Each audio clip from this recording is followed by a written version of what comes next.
Like, you went through it, and obviously the whole thing with like AD and T-Rell and everything happened.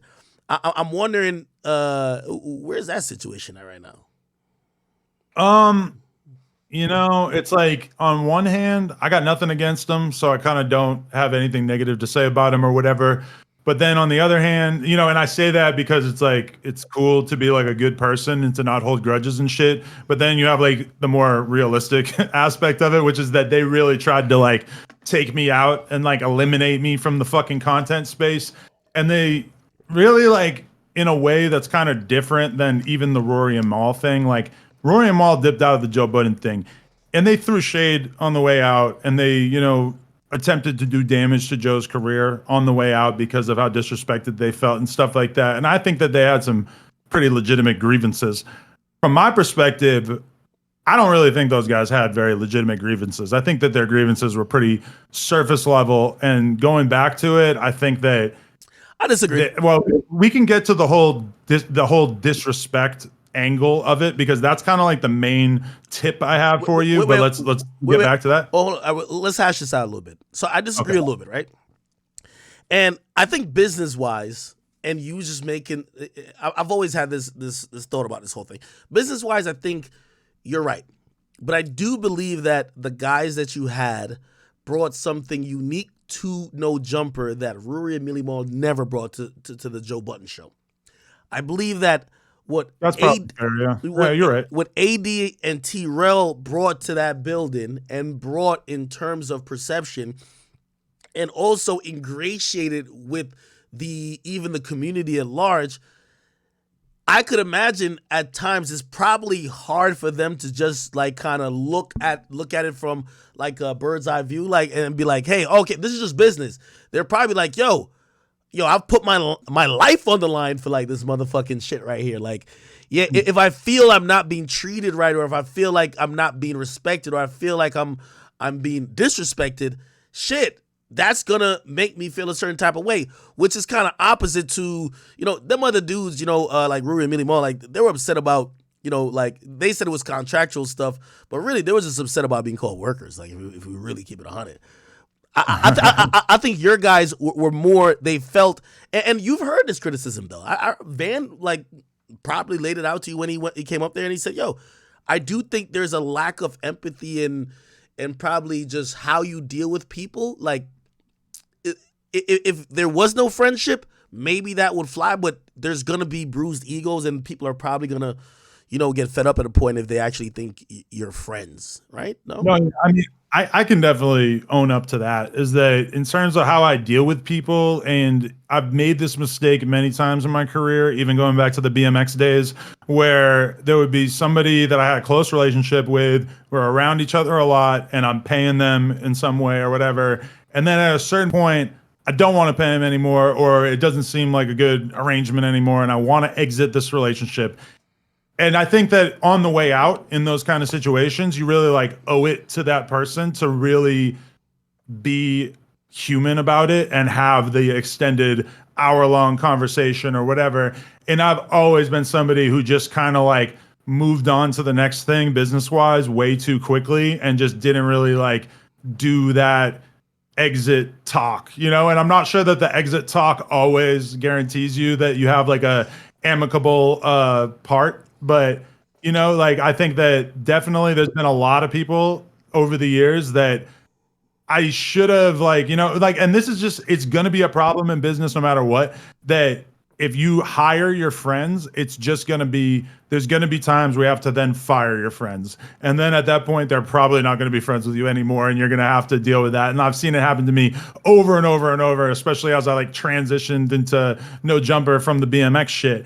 But I guess, with those dudes in general, while they were at No Jumper, I wish that I had like engaged in more of like real relationships with them. And I mean, to a certain extent, they were coming to my fucking parties at my house, like, with my girl's family and shit like that. And, there was a bit of that, but I probably should have done more of it. And I think that like part of me kind of pulling away from them as like real friends in like the last 6 months, let's say, of that whole thing was that I started to get really resentful of the fact that they were clearly focused on streaming and that they clearly were focused on building their own platforms. And it's like, I have somebody that I know who's been like sending me, they've been like rewatching the last couple months of the No Jumper show and shit, and sending me clips that stood out to them of how they were talking to me towards the end and just how much disrespect there was being thrown around. And that's kind of like one of the biggest things that I wish that I had done differently, is that I think AD realized like really early on that he could get a cheap laugh by saying fuck No Jumper or fuck Adam22 or whatever, or just kind of playing this like rebellious like toddler role for a period of time. And I think don't call my man a toddler, man. I mean, I'm just saying, like, he just like at a certain point was just going back to the well way too many times on this same fucking joke of like, oh look, I'm acting bad, I'm acting up, I'm acting crazy, whatever. Like, it just, I should have, as soon as he started to do that, I should have said, listen, you can't ever disrespect the brand. You know, you can't like you can do stuff like be focused on your own career, it's all good, but like you just can't cross that line of disrespecting the brand or me as the leader of the brand. Like, that's just the one thing that can't fly. You can disagree with me, we can have heated conversations, whatever, but you just can't like really go against, when they say nobody's bigger than the program. No Jumper as a whole is the program. So it's like anybody who's going to be part of the team over here or whatever, it's like it has to be clear to the people out there that No Jumper is bigger than any one single person's actions. And therefore, if somebody loses their job, it's like the only opinion to be had of it is like, okay, like that's what the company decided that they needed to do. And I was just like, there was just way too much like angsty fucking rebellious shit going on at a certain point. And that's probably like the biggest thing that I could recommend to you, is that you just have to have the conversations to the extent where people really know what the line is and what they can and can't do. Because and would that have really worked out with those guys in the long run? I don't know, because T-Rell is a fucking, he's just like the most like rebellious person that I've ever met, which like makes him cool, but also like, and people don't even really get to see it on camera, because a lot of the conversations and the arguments that we would be having in the group chat would just be like the most mind-blowingly infuriating shit ever, where he would be so wrong about something and just like doubling and tripling down on it to such an insane extent, and then also kind of like immediately Yo, after fuck be like, with T-Rell, I could tell. You. And then I was trolling you. I got you. Adam. It comes across like when it comes to like AD, it's like, you know, there's some type of, you know, okay, like obviously this will work out, but you know, whatever. It feel like you don't fuck with T-Rell at all, bro. I'm gonna be honest. And I want to ask two questions in one. So not only that, he hurts. My feelings are the most hurt about him because I believed in him the most as a broadcaster, and I felt like he had the most room to grow with No Jumper, that's why it's kind of weird now, is because I feel like you're not seeing him grow, because he's the best podcaster in the room 9 times out of 10. And so as a result, like I felt like he was getting a lot better when he was around me, because he was learning and progressing and stuff like that. And I feel like his audience has really kind of like seen the limits of where he's at as an interviewer, as a personality. And it's not like they don't fuck with him, but I feel like the interest is kind of waning, because they liked him more when they were seeing him be challenged on a consistent basis. And I feel like he's not doing enough of that at this point. Okay, so the next thing I do want to ask, so compared to your current staff now, right? So your current staff now, as opposed to like, you know, AD and T-Rell and them, in hindsight, do you wish you had changed, or do you wish you had worked it out with these guys now in a new contract, or do you wish, like, I'm butchering this question. What do you think would have done better? Even if you had to give up more, work it out with AD and T-Rell, or like these new guys, because you have to go through the whole thing again with them, trying to make them stars. But the thing is that, like, you know, Sharp was already like doing the most numbers out of pretty much anybody on the platform before AD and T-Rell left, you know? So Brick Baby had kind of like just started to come around, or had only been on camera a couple of times at that time. You know, Flacco had already been there, Almighty had already been there. So it's like we did say goodbye to a lot of people kind of all at the same time. And it is unfortunate that we haven't really like like we need to add more people. It's just we've been kind of, sort of antsy about who we add and stuff like that. But I think because we're doing the store thing again, and I Yeah. feel like the store is going to be a big way that we kind of like are able to find a lot more talent and create a lot more content. Because I feel like there was like a spontaneity about the brand in 2017 and 2018 with the store, where there was just constantly crazy ass shit happening on the streams and the vlogs and stuff like that. And when we got rid of the store, I feel like we kind of lost some of that, and we kind of made up for it with just having all these different personalities on stream. But I wish that I had that mentality about finding more hosts while I was still at the store, because I think when I was at the store in 2017, 2018, I think that I thought that if I was going to add anybody to the podcast, that they needed to be able to do like a great sit down long form interview, like the way that I can, which is very, very rare. Like most people just are not ready for that. And even like AD and T-Rell kind of like struggle to be able to do that. And they're like pretty good on camera overall. Like to be the person that people really want to see interview somebody, I feel like is one of the harder things to pull off in media, to be that guy, And True, so, true. but I didn't realize when I had the store in 2017, 2018, that you could just kind of like do these streams where you just got a bunch of crazy fucking people to be coming on and stuff. And I didn't like harness that the way that I wanted to back then. And I'm hoping that we can kind of like grab some of that energy through the store, because it's gotten like, it's kind of weird to like audition talent not on camera, Yeah. Hey, or the and way that we are now. and that's what I was thinking as well, right? Which is kind of interesting, right? So obviously with AD and T-Rell, like it's kind of the epitome of, they're working at No Jumper. You're kind of giving them their start in media, but then they start doing some shit at the crib, which they're in control of, they own, they're more incentivized to do. But here's the thing, like for example, I'll use Flacco as an example, right?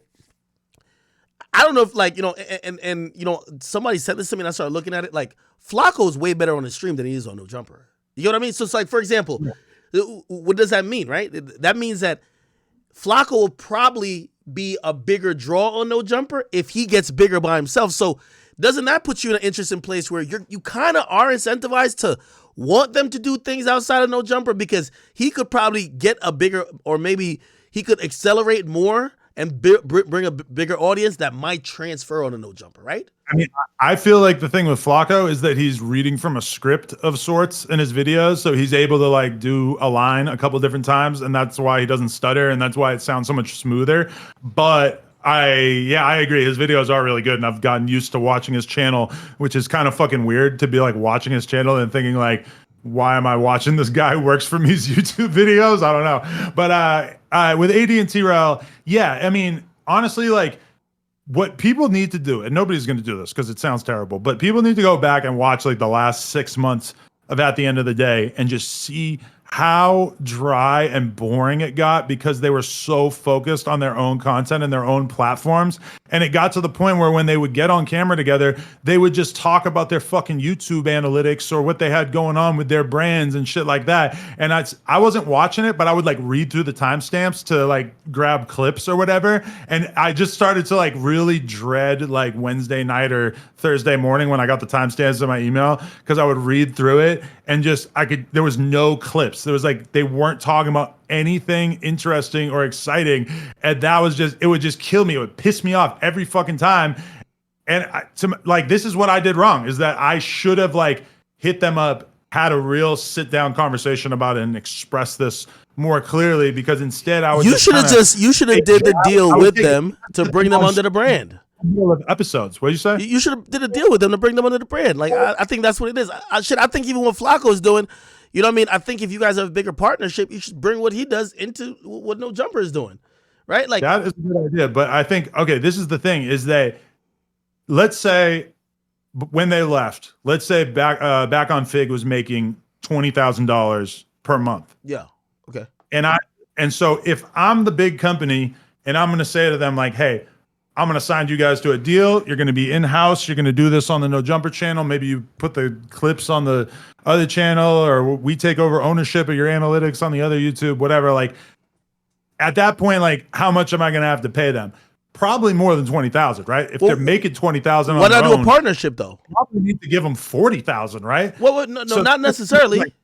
well, maybe 30,000, but No, you no, no, probably no, got no, to give no. them more than they're making on their own, right? But what about this, right? Like again, I think that's how Barstool does it. Like you don't need to own everything, right? Like that's their show, that's their brand. Like it's kind of like me bringing off the record to Spotify. Be like, hey, listen, like you could leverage their attention and the numbers they're getting to get bigger deals for just the brand of No Jumper. It trickles down to them. Obviously, in theory, but like, that's the whole thing with us is like, what value add are you bringing to the table when it comes to the platform? Because Barstool has a gigantic fucking ad network, and if you watch the Gilly and Wallow podcast, it's like this torturous experience of having to fast forward through a 20-minute insurance lecture or a mortgage guy or whatever. But hey, shout out to them. That's probably like why Barstool apparently allegedly gave them so much money. I mean, I do sometimes wonder about those numbers when they're talking about a $10 million deal or $100 million. I don't. To me, that's kind of like hard to understand. I heard how it's the 30. fuck I heard it's 30. What are we even talking about? Over the course of a year? Over the course of 2 years? Because 30 their for views like, don't add I up think to that, 30 right? for two. I think 30 for two or 3. I've heard it's more, but like that number makes sense to me. That number makes sense to me. I don't know. So let's say that each episode of the podcast is worth $100,000, which seems ridiculous. But let's say that they make $100,000. Barstool makes $100,000 off each piece. You're telling me that like that's normal? Like I don't understand how you saw that much fucking advertising on a podcast. And this is not hate at all, because if they actually are getting that kind of money, that's amazing. I'm gonna be honest with you though. I wonder if it's like marketing. I actually might believe that. If we talk about just advertising, Jesus Christ, they have 18 times more ads than any podcast. Yeah, but it's still like they utilize all of their like for example, Joe, he's anti-ad, so he'll give you a 4-hour podcast, not a single fucking shout out, right? I don't know what you do, but maybe you have a little product placement, or maybe like you have like a quick read, but it's not like habitual. Like y'all remember watching like a Floyd Mayweather interview, and it literally just cut mid interview to like a whole nother interview. I know. With some mortgage guy who's probably a scammer, right? I don't know. Like, who the fuck are these guys? And sometimes that is the number one thing that will make me not interview you, is if I Google you or search you up on YouTube and I realize that you paid to do an interview on another platform. So now I'm offended that you actually seriously think I'm going to interview you for free. So that's just a word of advice to those guys. That as soon as you pay to be on a podcast, a Floyd Mayweather podcast, let's say, I feel like that kind of X's you out of ever having any kind of legitimacy on other podcasts. I might be wrong, but at least for me, it's a major turnoff. Yeah, but if so, like I love the kind of trade business ideas with you. So where okay, I also made the statement, right? So for example, right, you had said actually producing, like I think it was at the end of the day or whatever, you said you were losing money on. I said I don't think so. Now, I mean, from a YouTube perspective, but it's not a YouTube perspective. You can't look at content from a YouTube perspective. Okay, but from an advertiser perspective or whatever, it's like these ads don't pay some crazy amount, and we had our deal structured so that we're basically given like 50% of the advertisement money from a MyBookie ad or whatever to them at that point. Like that's basically how we had negotiated it. So I mean, from my perspective, it's like maybe we were breaking even or we're probably losing money. And a big part of that, though, was the fact that YouTube stopped paying as much for live stream content. Like during the pandemic, every single episode of like the No Jumper show or at the end of the day or whatever, I would look at the analytics and it would be like $3,000 from AdSense on an episode that got 150K, which from my perspective is really fucking good. And that allowed us to pay the talent and still have a good amount left over for ourselves. And then we also do brand deals on top of that. But at a certain point, that shit got cut in half, cut by like 90%. I don't know if it's just me, but in general, when we upload something, it is very difficult to get shit monetized these days. And that's why when I do an interview like the fucking THF Bezu one that we're dropping right now, it's like there are just pieces of it that we want to put out like immediately. And it takes fucking 3 days to get shit reviewed on YouTube these days. Yeah, no. So I look at me and you, and even Vlad, the way we, like, honestly, even my content now, I've always, ever since I I left, or ever since I went to Everyday Struggle, YouTube revenue always became like one of the least amount of like income that I got. So, Right. but I know like if you're throwing a show or if you're having these shows, it has to be a good chunk of it.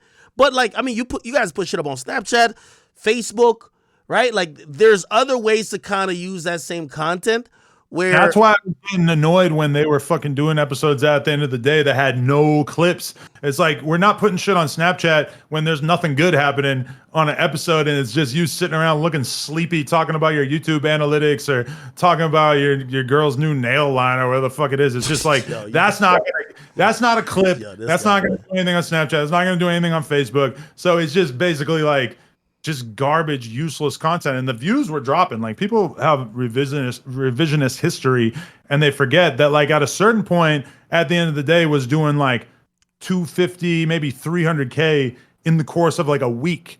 And then at a certain point, it became like 150. And that was because their audience was basically being slurped up by their other channels, which, credit to them. But me as a businessman and as a person who's building something, I should have just stepped in at a certain point and done something about it to make it work on both sides. Adam, views have What dropped exactly that all would've around been- though.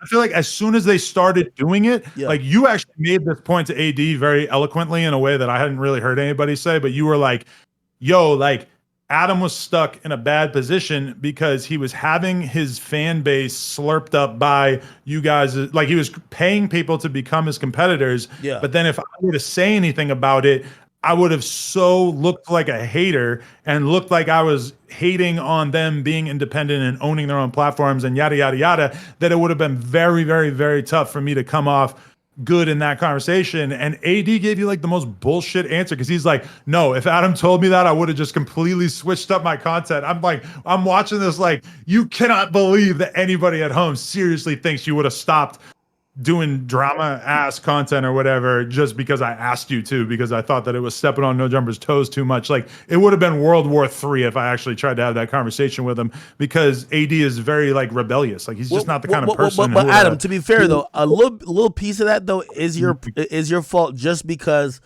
what ended up being the most highly watched No Jumper content at that point was inner office beef. Which, granted, I'm probably guessing you're saying, well, if this happened at the office, let's discuss it on our shows.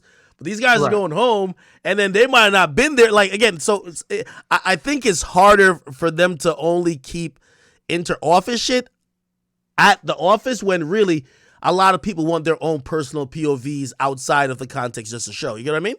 This is the thing about that, is that a lot of people, when I said that they were basically responsible for a huge percentage of the fighting and the drama and the gossipy bullshit that was going on, people laughed at me and acted like I was projecting and that it was really about me. But since those dudes left, we still have a whole bunch of fucking hosts, and you haven't seen any of them beefing with each other. Like, yes, they get into skirmishes and yell at each other on stream a little bit, but the temperature has just been brought down so much as soon as those dudes left. Really? And then meanwhile, when you look at their channels, let's be real, the only clips that do well on their channels are the ones that are talking about No Jumper, or if you remove that gigantic category of their content, because that's like all of their most viewed clips, it's just other drama shit. It's just like them basically, like, they do this thing called cooking, where they just diss each other and just make accusations and just basically stir the pot. And it's like, they're pretty upfront about it, which to me makes it pretty obvious that, like, oh, you guys were the ones who were basically like initiating this climate of beef. And when I say you guys, I'm basically talking AD and T-Rell, because the whole era before them, House Phone and Cam Girl and shit, like, we always just got along. There would be crazy dramatic things happening in the background at No Jumper sometimes, with people getting fired or leaving, and like, you know, drama happening at the store, at the like, all of it was basically like hidden from the public, because we all just kind of like had the common sense to like not really bring a large percentage of that stuff to the front or to the table in terms of what we talked about on the podcast. And so if me and Cam Girl were arguing off camera or whatever, we just never brought it to the camera. And that totally changed when those dudes came in. And now it's kind of like back to normal, where I know people have problems with each other and they get into it and shit, but it's just never like playing out on camera the same way. And I mean, that was the whole thing, is that there was all this drama and shit here, but we weren't really profiting from it. Like, we were very rarely the people who actually had clips about that stuff, where you had something crazy like fucking Kiki AD's brother like leaving the channel or whatever. Yeah. I never said one thing about it. I never talked about it once. But everybody else was talking about it nonstop, and it's like my business, and everybody else is talking about it, and I'm not even participating. It got kind of frustrating. Hey, Adams. Oh yeah. So we're definitely coming to LA to do a live show, man. The Fig Community people wanted to do some shit. You want to be a part of it? We could all reunite, man. What's up? That would be a hell of a show. Hell no. Why not? I'm gonna get my shit sprayed if I go over there. I'm gonna have a bunch of dudes with the same name fucking pointing Dracos at me, bro. Why you? It's not like, I'm gonna be honest with you. Well, first of all, I did tell T-Rell, I was not T-Rell. I told AD, I said, hey, I felt like, if I'm gonna call a spade, they let you just go crazy. Like, the Big 22 was for real born during that whole era.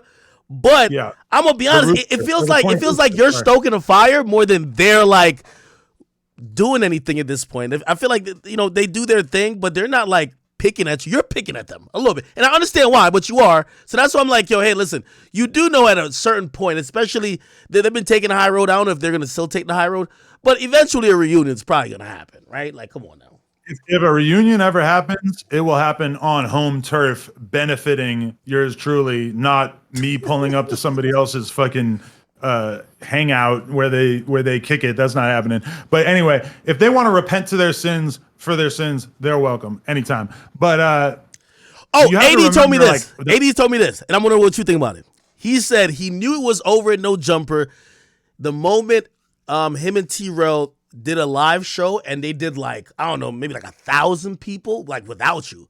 And I was like, oh, no, shit, they did the exact same venue that No Jumper did our first live show at, but it was like a couple months later. Well, I mean, that's still impressive. So it shows that they have some cachet that didn't rely on the No Jumper brand. That's important, right?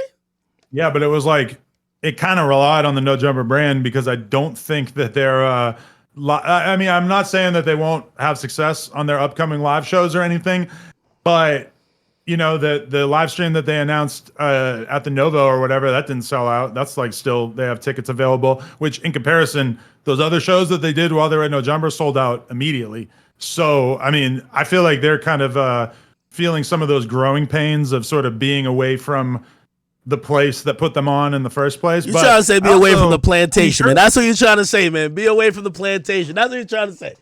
I would never make a metaphor like that. But what I am saying is that when you look at how it actually played out, is that when they left No Jumper, I said like next to nothing about them for a long ass time. And then the Jason Love storyline, aka Cut Gate, that plays out. And then I start kind of doing like more media and stuff, but it's with people who don't want to ask me about the Figmunity exit. And then Bootleg Kev hits me up. He wants to do an interview, because that's why I wasn't talking to you or whatever on stream, is because after they left, I was just like, I have no reason to go on other people's platforms and kind of like ruminate about the last couple months. I just want to focus on what I'm doing on my channel. So I was saying no to everybody who was trying to have me on, but then I did Bootleg Kev. And I took some like extremely light jabs, if you want to go back and look at it, where basically he says, don't you think that they're making more money on their own platforms than they were making with you? And I said, fuck no. And went into a little bit of detail about the economics of what they're making off of their shared platform. Because, back on Fig and Community, we're already going before all this shit. Figmunity World, the channel, is basically the thing that they started when they left No Jumper. It's not exactly setting the world on fire from my perspective. The content is doing like significantly worse than it was doing when it was on No Jumper. That's unfair, though. That's unfair. I was honest about that. It's unfair for you to say that, because you were at the point where they couldn't continue to do back on Fig and Community, so they had to make a change, or you were going to make some type of change. I never told them that I wanted them to stop streaming or that I had any kind of issue with them streaming. But you were feeling that way. Me taking AD off the Tuesday show was me trying to get a grip on what was going on at my own business, and basically like get something going on that felt like it was a little bit more under my control. But I mean, they left to start that channel. And so you have to compare what they were making on No Jumper to what they make off that channel. I can do the math in my head. I know it's probably not great. AD showed his pay stubs. He said you were paying him $300 a week. Talking about how rich they're getting off Community World either, because it's just obviously it's not pulling in numbers that would suggest that they're killing it or anything like that. Hey, AD showed his pay stubs. He said he was getting $300 a week. By the way, I will say that I think YouTube viewership just an episode, and that wasn't for him. He had a set salary plus additional bonuses on top of it. So and that's why my attitude on him and my attitude on T-Rell is a little bit different, because AD dipped out and kind of like put hella pressure on everybody to leave on the way out. I feel like T-Rell got tricked about his spot, because we now know, and I'm not going to get super in depth with it, but he's in the hole for millions of dollars. He's in debt. So he probably needed that money a lot more than AD, who maybe could have afforded to take a risk. But I mean, when you look at AD lost No Jumper and Caffeine in the same month. So he's definitely like not exactly on top of the world. He was probably expecting the Caffeine check to keep him going while they did the Figmunity thing. And then that shit got yoinked as soon as he left No Jumper. So, I mean, it is what it is. But I was just honest with Bootleg Kev when he asked me some questions. And then AD basically like went on a rant, had some of his homies talk crazy, act like they were going to beat me up or whatever. And then instead of doing the thing that I would typically do, which is kind of take the high road and ignore them or whatever, I got in the trenches and I made it clear that I wasn't scared. I wasn't worried about them. They could do whatever the fuck they want.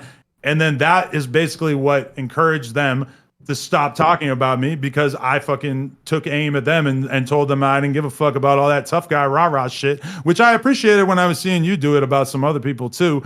But I think in general, as journalists, as media people, you can't back down when you have the tough guys of the world telling you that they're going to turn you into a pack. You got to let them know, hey, I don't give a fuck. I'm not scared of you, and I'm moving right. So if you want to try something, go ahead.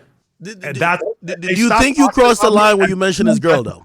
You kind of mentioned his girl. What's his girl? Heather? Leather? Like, you call her Leather?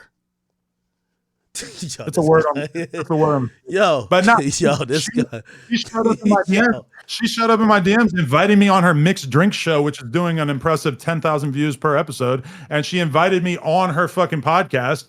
And I basically acted interested at first, and then I hit her with the boom, psych. That shit, what did I say? Psych, that shit is ass, something like that. And I posted on my story, and then she blocked me. So I haven't been up on what Leather is up to since then. But keep in mind, the only reason why I had any kind of animosity towards Leather is the fact that she kept having her little fucking opinions about me on Back on Fig every single week, like worse than T-Rell was. She's sitting there acting all high and mighty, Leather's talking about, we got swag, I'm lit. Oh, I'm lit. She started a YouTube channel. It has 1,000 subscribers. You're not lit. You're riding on T-Rell's coattails, and he was nice enough to let you on your show, but now she gave his homie COVID, so that shit is all fucked up. The fan base turned on her. So I'm just over here reading their Reddit here from time to time and just sort of, making observations. But from my perspective, are you obsessed with them? They fucked up. Fucked up. They left. They're making a lot less money, and they have way less of a platform, way less of an audience that they're talking to. And so that's my real opinion. But after this, I'll go back to being nice and not saying shit. Hold on. How much energy? Because how much energy do you think you spend on them as opposed to they spend on you? I mean, they're limited to their group chat, whereas I have freedom of speech and I can kind of just say whatever I want when people like you ask me about it. On my platform, for the past couple of weeks, we have not discussed them on the No Jumper show. I'm happy to be in that space. It might only have been like one episode since I last talked about them, but that's just, I'm trying to leave it in the past. But you got to understand that I was mortally wounded when they chose to leave, and when they chose the path of disloyalty as opposed to, staying down with the person that gave them an audience in the first place. So the fact that like the No Jumper show is doing better than the Figmunity podcast or Back on Fig at this point, does that make me feel happy? Yes, it does. I'm not going to lie about that, but I'm just using it for energy. It's like you see the Michael Jordan documentary where they're talking about how he would like make up beefs in his head with certain players because he would use that as fuel.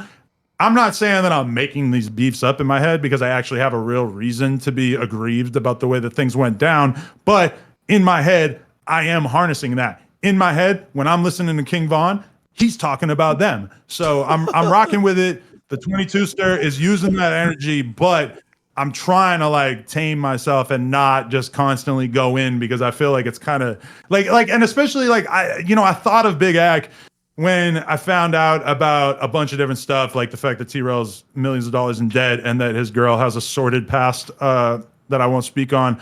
But when I found out about that, I thought, what would Akademiks do? Akademiks would have done a fucking 4-hour rant on YouTube and had 10,000 viewers and be going crazy and everybody would have loved it. But I'm not you. Like I just there's a certain part of me that doesn't want to bring that sort of like aggression into my life, and I just chose to kind of take the high road. But yeah, I'm definitely down to go there if I feel like I need to. Damn. Nah, hey, no. Hey, listen, I hope y'all figure it out some way, somehow. But anyway, what else haven't we covered? I know you probably got some questions for me.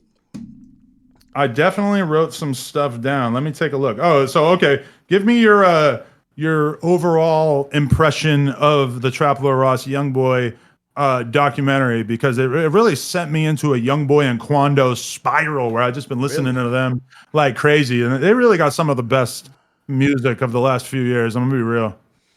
So I'm gonna be honest with you. I thought it was a good YoungBoy documentary. I don't think it was necessarily the documentary that would be the YoungBoy crime documentary. And I think some people watched it to kind of get what they got from the King Von documentary, to be like, hey, we're gonna find out if this guy has been putting money on people's heads to get them killed. We want to, like, that's what the audience kind of wants. Like, unfortunately, they want to know, like, hey, is he responsible for those guys dying?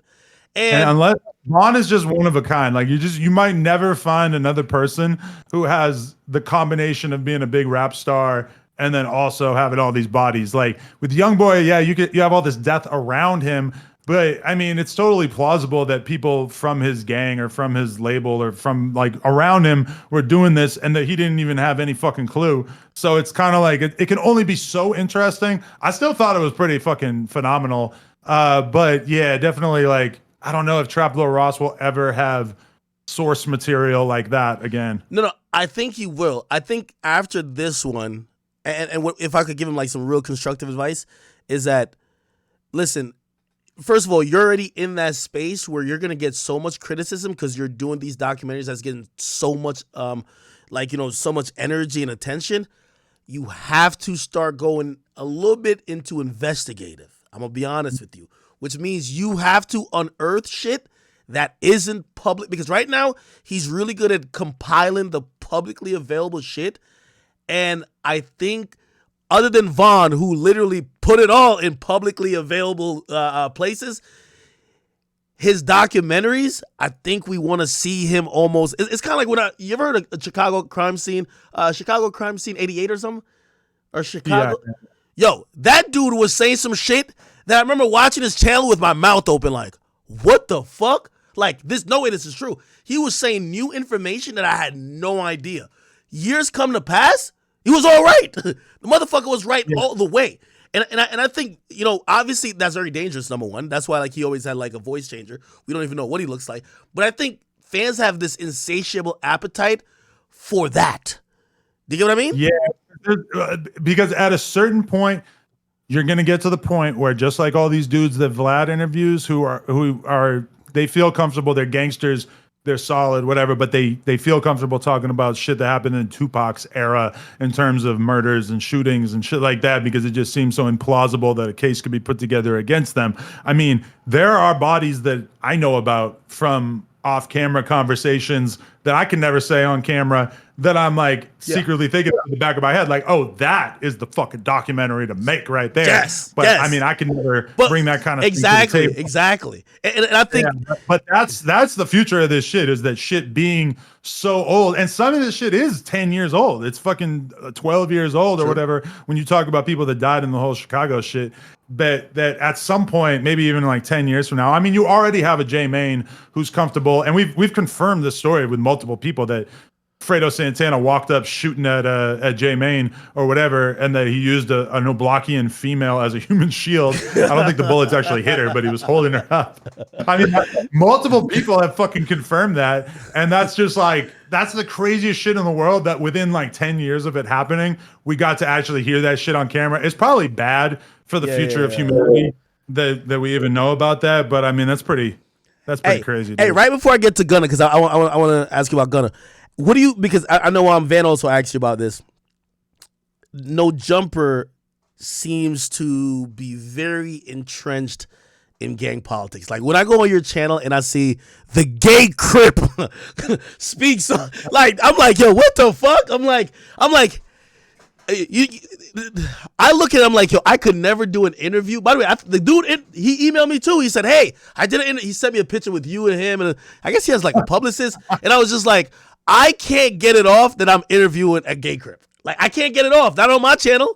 Like sure you could. Why not? Everybody interviewing him. No. But hear what I'm saying. Like your channel has turned into, like, there's a lot of gang entrenched politics. Like for example, like a lot of stuff will stay, not said. But like even when AD came and I'm talking to AD about a bunch of shit, he started bringing out certain politics to me, and I was fucking mind blown. I was like, what? All this shit's going down in LA? And then I start putting like this one and one together, kind of making it two. And I start looking at the content slate that you also put up. Because I would always look at certain people like, who the fuck is this guy? Where does Adam get this motherfucker to put him on camera? And you do know, you're stirring up. I'm not saying you're like telling people to do dumb shit. But you do know No Jumper is very in tune with what's happening in the gang ecosphere in LA. I mean, if you're going to be tuned in to what's popping in any rap scene in any city in America, I feel like you're basically going to end up having conversations about gangs and street shit. Like that's just where you end up, especially if you're in LA like us. It's just, that's the shit that's going on. Like it's pretty tough to talk about LA rappers without pretty quickly arriving at where they're from and what they represent, because of the fact that so many people don't get along and you can't have them around each other and whatnot. I mean, so from our perspective, like if you look at No Jumper pre-AD, was I doing gangster ass interviews? Yes, but not nearly as much, and I didn't understand as much, like I remember even the first time I got into it with Wack was pre-AD. That was like 2019. And I'm sitting there having a conversation with Wack with Blueface right next to him. And we're talking about Nipsey dying. And Wack, for some reason, he's forever down to die on a weird hill. And his hill that he was down to die on that day was basically saying that Nipsey wasn't a legend because he didn't sell enough records or whatever, which, okay, he wasn't exactly like, Kendrick or Cole in terms of how many albums he sold. But to call him a legend seems prudent from LA, and especially when you see how big the specter of his life still looms over Los Angeles all these years later. But in the middle of it, Blueface is sitting there just munching on chips, just fucking like not a care in the world. And I'm thinking in my head, like, what the fuck is this? You're a Crip, and I'm talking about the most famous dead Crip of the last 20 years. And you're sitting there munching on pretzels or some shit like nothing's going on. And then I figure it out later on that where he's from doesn't necessarily get along with where Nipsey's coming from or whatever. And like, I was so oblivious and blind to how serious that shit is at that time. And Wack ends up getting mad at me around that time because of the fact that I was doing podcasts with people like BH and Jay Stone and all these guys who are close to Nipsey. And I was talking to them and they were, just talking about shit. And I'm saying, well, how you feel about Wax saying that Nipsey ain't a legend? And they're all saying basically fuck him, or like, insinuating that they were going to do something to him. That's why Wack got mad at me in the first place.